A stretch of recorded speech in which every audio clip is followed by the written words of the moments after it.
ladies and gentlemen. Today we're going to go over making ravioli. We're going to start off with just a little bit of an equipment list for you, and then go through the steps of making the pasta dough, filling the pasta dough, and then we'll go through the steps of cooking.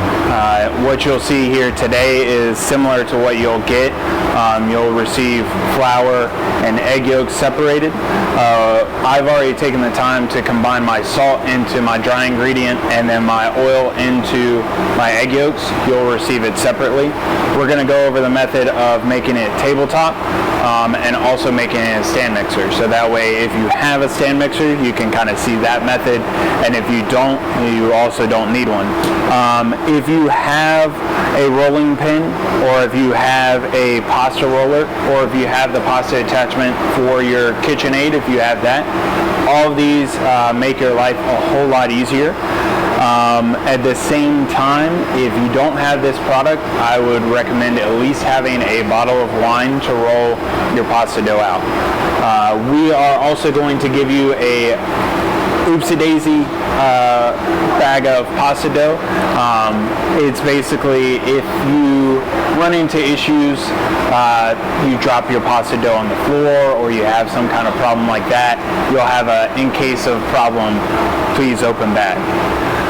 To start off with, we'll start with the kind of more involved method where we're going to make it on the table.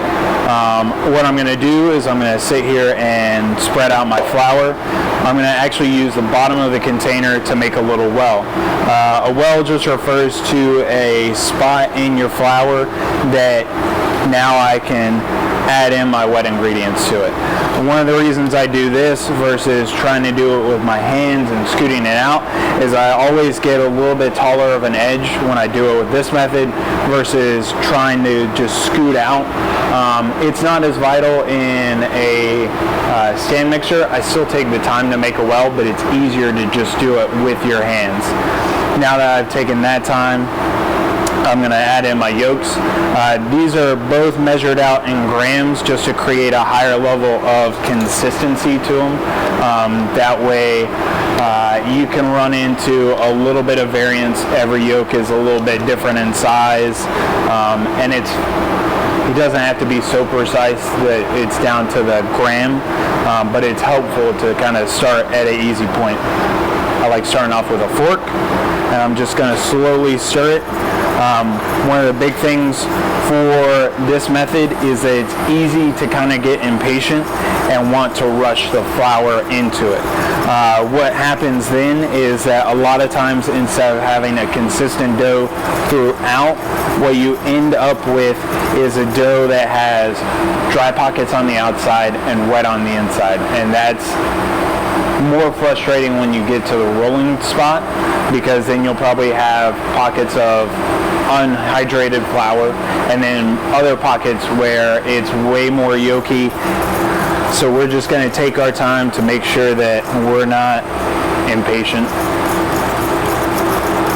As you can see, I'm just occasionally trying to get to the edge and slowly work in some of this flour while still keeping my edge, because at this point the yolk doesn't have enough structure to it to not just want to try and run across my countertop. So you can see from when we started with the yolks that now we're starting to get a little more set. I'm still just going to try and slowly fold in that flour just to make sure that I don't sit there and add too much at one point, wind up with kind of the dry pockets that we were talking about. I'm also trying to lift and scrape some flour underneath it, so that way it's not just sitting there and sticking. At this point it's pretty wet, like it's going to stick to my finger. That's fine. We're not looking or anticipating this to really stop sticking to my finger until I've added all this flour. All of it's supposed to be incorporated, and it takes a little more time and effort just doing it on the table versus in the mixer. The mixer I could turn on and kind of walk away and it would be fine. It's also going to do the process of mixing it or kneading it, as it's referred to. This process helps develop your gluten and things like that. Well, It helps develop your gluten, so that way there's more structure. Gluten, I think, gets a bad rap at this point because a lot of allergies are starting to be tested and things like that, but it's realistically what gives bread and pasta doughs and other things like that use it, its structure. It's a protein strand. So at this point, now that it's starting to actually form a little bit of a dough, it's got a little bit of flour on the outside. You can see I've touched it. It's still wet. I'm going to start to slowly work in. I want to get this flour to be incorporated bit by bit versus dumping it on there, and now that's when we're going to run into a little bit of issues. I'm going to slowly work that in, and it means that realistically both my hands are probably going to look like this. At this stage, it's kind of to be expected. If I was making bread versus making pasta dough, if I touched it and I got this amount of sticky off of a bread, a lot of times that means you didn't get enough flour in it.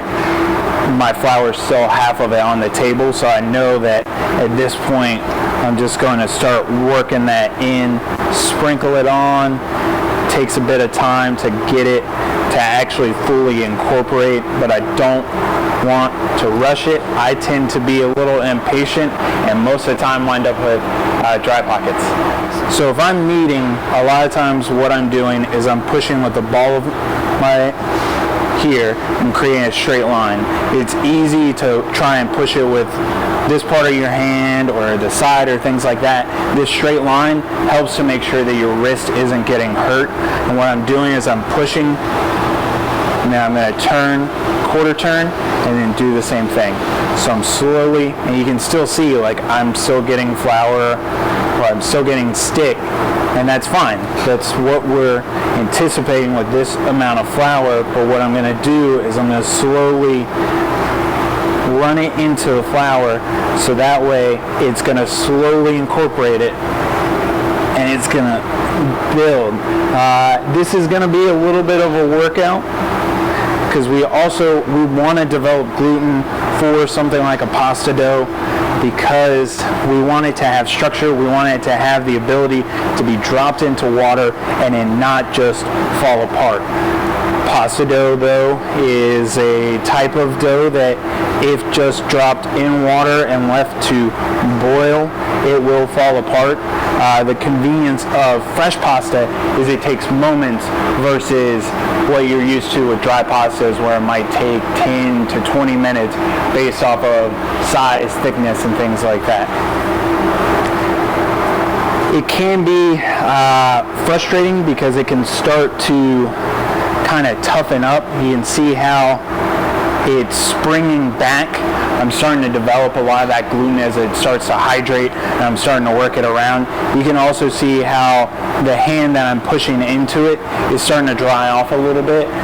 That's because the outside is starting to get a little bit coated in flour.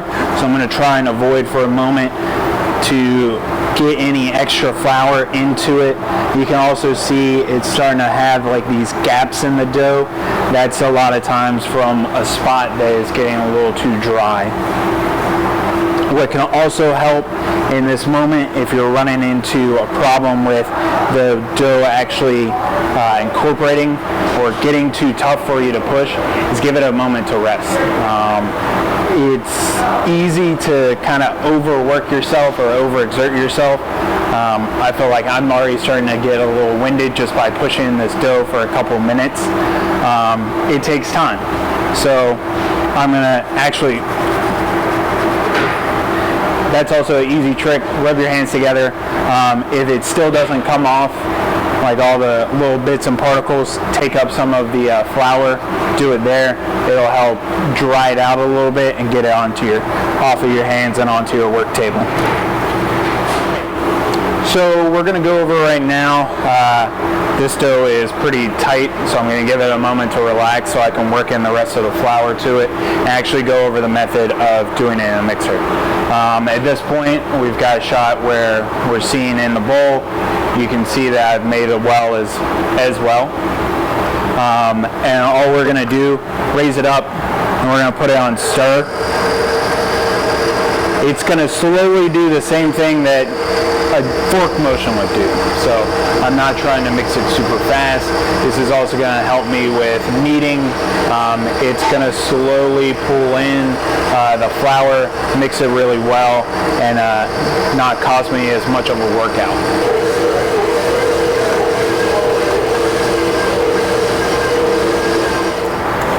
So a little bit of patience with your mixer and boom.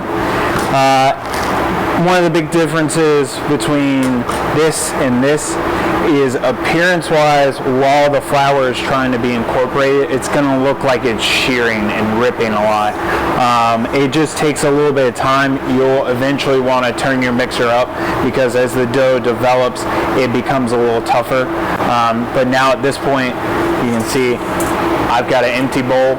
All the flour is incorporated in this. Took us 2.5 minutes or something like that. I'm going to work it just for a moment, just to kind of form it a little bit more into one mass, and then I'm going to plastic wrap it and let it sit for a moment. Alright, so at this point we've let our dough rest. While you're letting it rest, I suggest wrapping it in plastic. If not, doing a towel also works, but it's to help prevent from getting dry spots on the outside. That's one of the reasons that you'll do that. At this point, what we want to do is grab rolling pin if we have it, otherwise wine bottle. You also want a pizza cutter. It's also referred to as a pastry wheel, or a bench scraper also works. Both of these items are used a lot in pastry and are really effective at this time frame. We're not going to work with all of this dough at one time. It's going to be a lot to kind of roll out. It's going to be pretty excessive. If you have the option of a pasta machine, whether it's electric and or is attached to a KitchenAid, if you roll out all of this, you're looking at spitballing probably 20 feet of pasta dough, if not more. I've got a moderate wingspan, but dealing with 20 feet of pasta at one time is difficult, even if you have a second person. I suggest either working it with halves or thirds is your best option. If you're stuck with just using a rolling pin, I would say go with thirds. It's going to be a lot more manageable to deal with and get to the thickness that you want, especially because it's going to spread out. Even with having a pasta machine, we're not going to be able to fit this into this. We're going to have to take it down to about 1/8 of an inch to start with before we can even fit it into here. So, going to cut off a nice piece. You can see that as it's been mixed and all that flour got incorporated, what I was running to while mixing it isn't happening at this point. That I'm able to touch it and not wind up with dough sticking to my hand. With all of the flour incorporated too, it's not going to stick to our countertop, which is convenient. If you're dealing with sticking, we've included a little bit of flour in with your kit, so that way if you need to, you can flour your surface.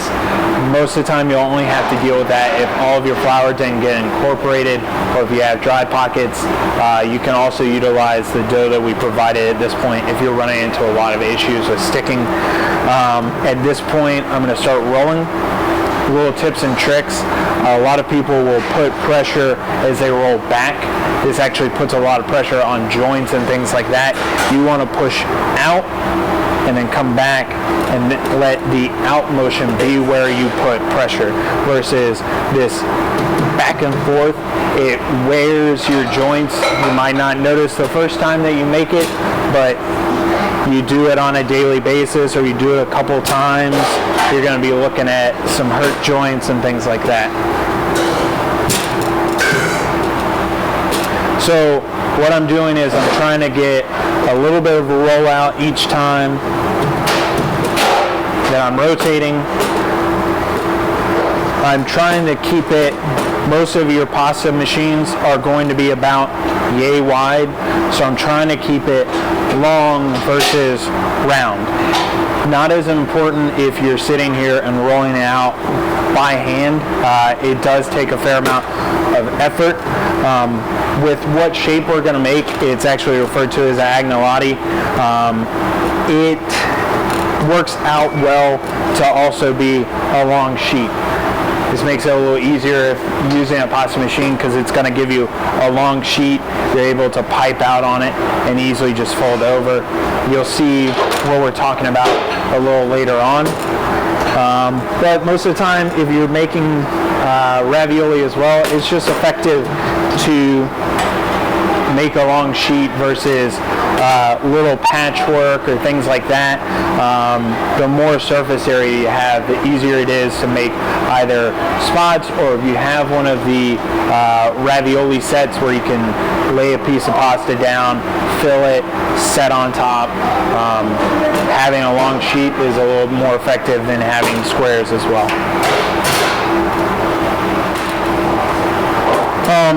At this point, the thickness that I have, I could go to the pasta machine. It takes a fair amount of time to get to the thickness that you're looking for with just a rolling pin. It takes a fair amount of effort. That's why you see a lot of times investing in a little pasta machine, if making pasta at home is something that you're interested in, is a worthwhile investment. It's a fun thing to do with kids, or even just on a Sunday afternoon where you've got maybe a little more downtime. Pasta dough realistically isn't that difficult either. It's normally just 4 ingredients of flour, egg yolk, salt, and oil. That's what our recipe is. That's also where a lot of the yellow in it comes from, is just that straight egg yolk. There's also just as many pasta dough recipes as there are cake recipes and things like that. It all depends on what you're trying to make. I tend to like the egg yolk just because it brings a little extra richness to it versus just a straight water flour mix. Adds a little extra protein, a little extra richness. I just think it works out really nice. Every once in a while, I'm going to flip my dough over just so that way one side doesn't get too much air exposure versus the other. It's a little helpful. As you work with it, you can kind of see how the dough is springing back, and this is where the struggle of doing it with the rolling pin kind of comes. You can roll it, and then because now the gluten is starting to develop again, or it always like tightens back up and then it relaxes, and it tightens back up and then it relaxes. So if you are rolling by hand, I do highly suggest, if you start seeing that moment where all it's doing is springing back on you, that it doesn't look like your dough is stretching out anymore, cover it back up with plastic, step away for a few minutes, come back to it. If you just sit there and keep trying to work it, that gluten is going to keep tightening up, and you're going to wind up with being tired and your dough still being the exact same thickness. At this point, we're going to transition into rolling it out just for ease.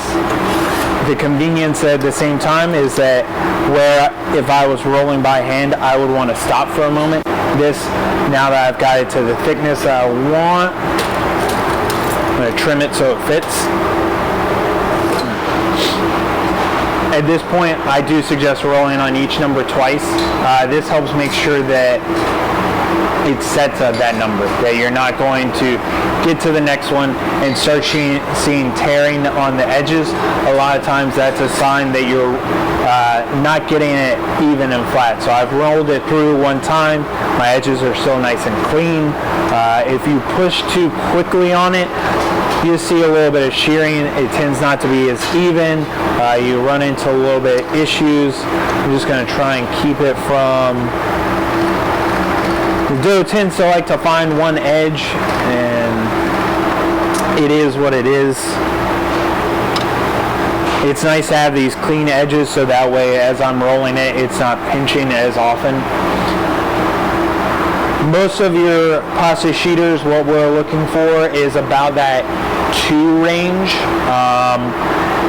0 or one settings a lot of times are going to be super thin. We want a little bit of structure, but not so much in those moments where we fold it over and we crimp it that dough doesn't cook through.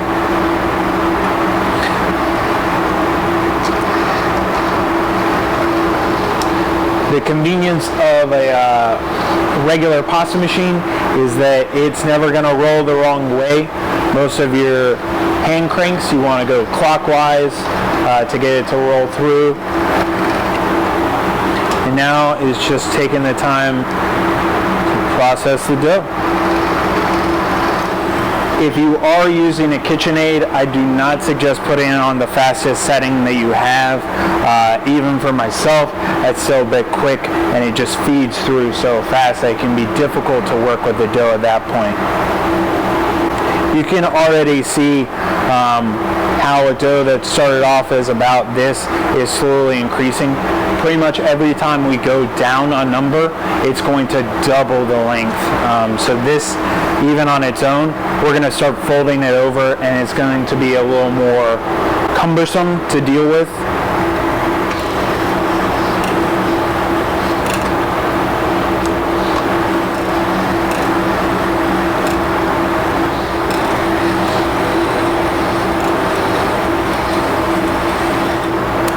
So the thickness that we're going for, because it varies based off machine and manufacturer of what number really comes down to what, this is what we're looking for, to where I can just see my hand through it, not so much that it's easy to like make out all my digits and wrinkles in my fingers and things like that, but to where I can see it. It's not super thick. This wound up being the number 3 on the pasta machine that we have, so you don't have to err on the side of caution, but you're looking for being able to see through it, but not so much that it's paper thin and you're seeing every single detail through it. So at this point, we're going to fill our ravioli. We've provided 2 different fillings for you. For this, we're going to demo with the ricotta filling. If you look at it, there's stuff mixed into it. We've done salt, pepper, herbs, and a little bit of porcini powder. The reason we did porcini powder with it is that the dish itself has a little bit of mushroom in it. We use shiitakes in the dish, trying to fortify that flavor of mushroom and utilize it in more than one spot, so that way it kind of makes a more flavorful, earthy feel to it. At this point, you've got your piping bag. All you've got to do is snip it. I suggest snipping about an inch down. You can always snip more off, but you can't unsnip. What we're going to do is do one solid line all the way down. We're going to do about in the middle. Now, piping technique or tip or trick is that what you want to do, twist the bag, make sure it's nice and tight, pinch it in between kind of the bottom of your pointer finger and between your thumb, and then you're going to squeeze just by pulling your hand in together. Twist more, pipe a little bit, you'll get to a point where it's not filling as even. Now that I've got it all piped out, what we're going to do is take it, fold it over.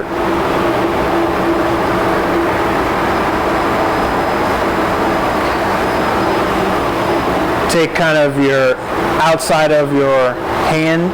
This is a nice even spot. You're just going to kind of come down, and this is to push out any air pockets, kind of create a nice tight seam. You're going to push down with your knuckle and create these little pockets.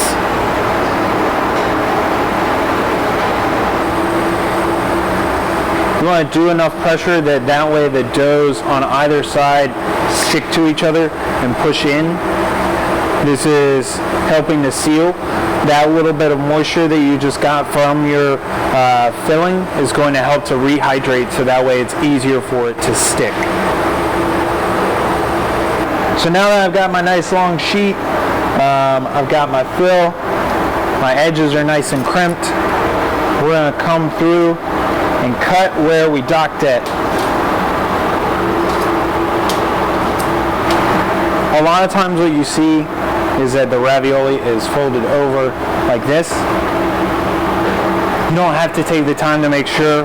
What I find more important at this moment is to make sure that your edges are closed.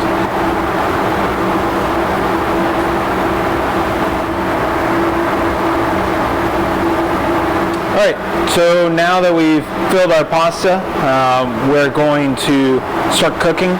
At this point, the pasta will only take a few seconds, if at most a minute, to cook through. So, have a pot of water ready to go, and then go ahead and stick a saute pan on. You're going to want to go for medium heat.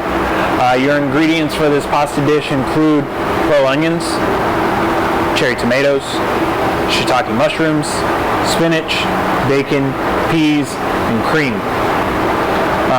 The bacon should add enough salt to it to where you're not going to really need any salt or pepper to it. And then it's picking a lot of items that are nice. They're either coming in season or we're like in the time frame for them. We're getting to that nice spring moment. With our pan on medium heat, we're going to start off with the bacon. Bacon has already been pre-rendered for you, but has a little bit of bacon fat in there. That's going to help kind of coat and cook our shiitake mushrooms and be a nice starting point for it. You also don't have to wait for your bacon to cook down or anything like that.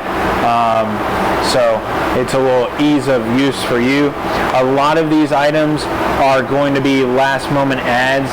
Our tomatoes, our spinach, our peas are already ready to go. They don't take a lot of time to cook through. We'll add the pearl onions, only add the cream so they can reduce with it. They've already been blanched and cooked off, so they're not really, it's not really cooking those through. It's making sure that they're heated through all the way for you during cook time. Now I'm going to take my bacon and add it to my pan. I'm going to want to scrape all that bacon fat out of there. So you can see now I'm starting to get that bacon rendering off.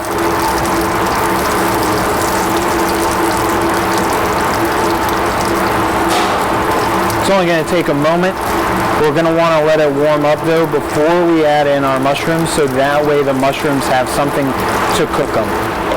When cooking mushrooms, you want to make sure that there's enough room in the pan to do as single of a layer as possible. We did nice thin slices so that way they'll cook quickly for you. We're going to keep moving it around because our bacon we don't want to burn. We're looking for a little bit of color, a little bit of cook through on those mushrooms. Alright, so now I'm going to take my cream. Add it in.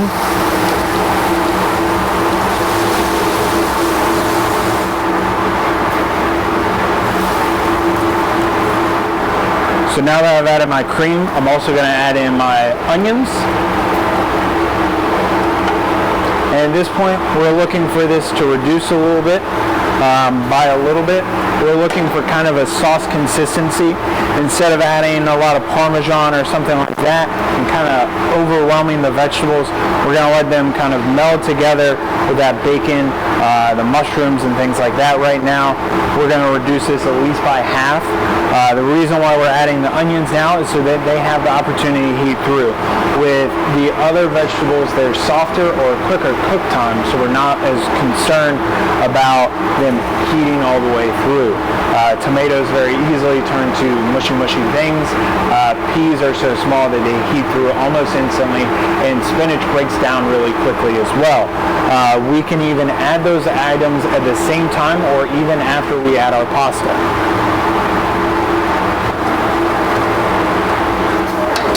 So for the final steps, they're going to go really quickly. I've now got a pretty tight consistency on my cream. That's what we're looking for. I'm going to now add, I have a pasta basket into the water. You don't have a pasta basket, which most of you I expect don't. You can just set up a strainer in your sink already. This is not going to take very long. And even at this point, while that's coming up, I'm going to add our last ingredients to the pan to where it's going to be a final assembly. So I'm going to add in my tomatoes. Add in my peas.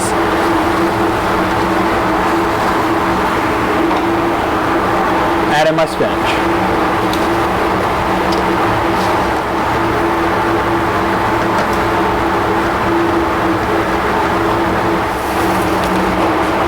And now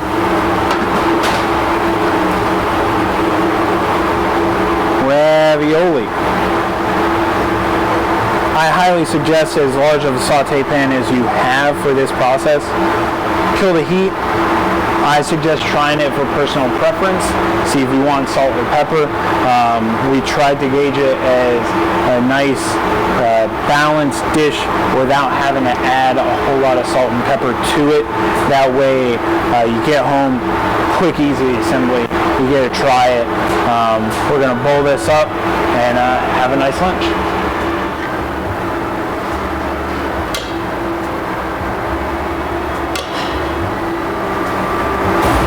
And there we go. We have our ravioli made into a meal. I hope that you've enjoyed this process, learning how to make ravioli from start to finish. It's been a pleasure, and I hope to see you again.